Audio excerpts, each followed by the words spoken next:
Sacrifice, dogs and cats living together. That's hysteria. Wow! Can you dig it? Can you dig it? Can you dig it?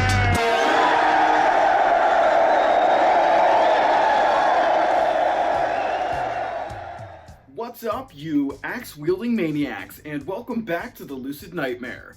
I'm your host, as always, Jay Schatzer, and today I have a fantastic 80s slasher flick lined up for us. It is Joe Giannon's 1981, just an under-the-radar classic, because not a lot of people talk about it, but it is known in the underground.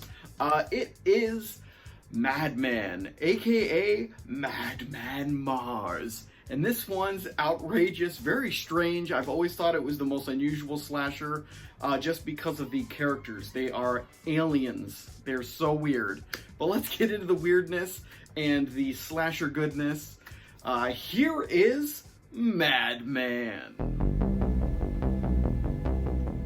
Madman, aka Madman Mars, is an off-kilter, oddball slasher flick, lensed straight from the early 80s and oozing with violent kills and potent atmosphere aplenty. Wading through brooding, gloom, and an unusual array of strange characters, this bizarre production boasts a healthy foreboding tone and an equal penchant for death and dismemberment that is sure to thrill any lovers of slasher mayhem and general 80s horror campfire tales. Peculiar, cruel, and entirely entertaining, Madman is a true treat for genre fans and an underrated masterpiece for slasher lovers of sick and twisted cinema. The film follows a group of camp counselors at North Sea Cottages, a special retreat for gifted children, as they prepare to close up camp for the summer. After telling ghost stories around the campfire on their last night, they unwittingly awaken a local legend in the form of the grotesque Madman Mars, who goes about eliminating the camp counselors in sick and gruesome fashion. With a backwoods maniac on the loose and the camp counselors oblivious of their impending danger, will anyone be left alive after Madman Mars satiates his bloodlust? In typical slasher fashion, the cast of Madman is an interesting bunch filled with stereotypical roles, yet with a completely odd and bizarre twist. Performed in bizarre style and drenched in cheesy under and overacting, the cast rolls with the oddness of the flick, creating an unusual atmosphere that really can't be described.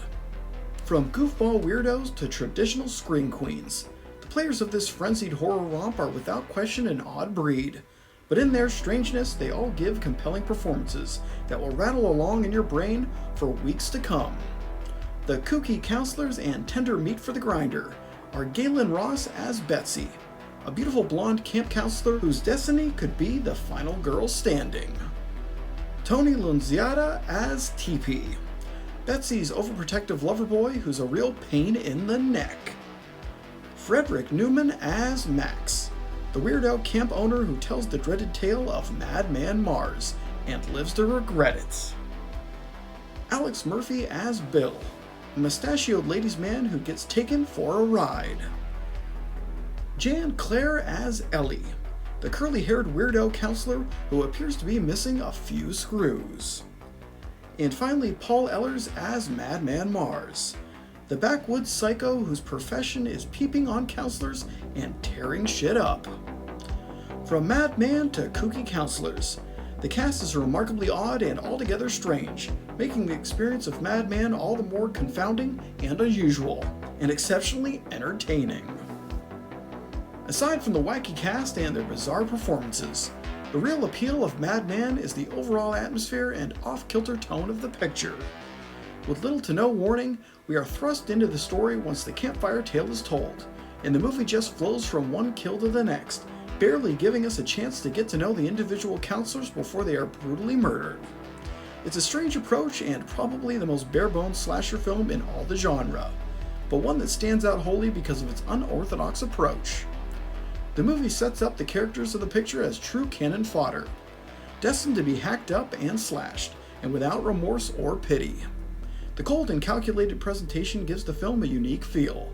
Although combined with the strangeness of its characters and their actions, it makes the whole experience all the more bizarre and inhuman. As far as the visuals of the picture are concerned, that's where Madman aligns with other entries of the genre. Drenched in atmosphere and leaning heavily on its summer camp location, the film is outstandingly brooding and totally nightmarish, in spectacularly creepy fashion. The same could be said for the special effects and gore of the picture. They are brutal and unforgiving, and each instance is unique and inventive, executed in pristinely punishing fashion. If you love brutal slasher flicks and ones that create a horror world that is anything but typical, then you will absolutely get a kick out of this sick campfire tale. In the end, Madman, aka Madman Mars, is a fascinatingly cruel and ridiculously entertaining 80s slasher flick. And there you have it, you hillbilly freaks. That is the sensationally awesome, very, very unusual and totally gory slasher flick from the 80s. That is Madman, aka Madman Mars. Just a really fun, strange, bizarre, unorthodox slasher that it goes in the same formula as other slashers, but because of its characters and its weirdness and the kind of blatant disregard for building any kind of character development under any of these characters, it makes for a weird brew that really is interesting to watch, entertaining, and takes you off guard a little bit. But the atmosphere is potent, and it's just very fantastic and fascinating. But guys, that's it for me today. Hope you enjoyed that one, and I hope you like what I'm doing here. If you do, please like and subscribe, and if you have time, leave a comment below because I love hearing from you guys. But until then, I will see you all at the next Lucid Nightmare. See ya!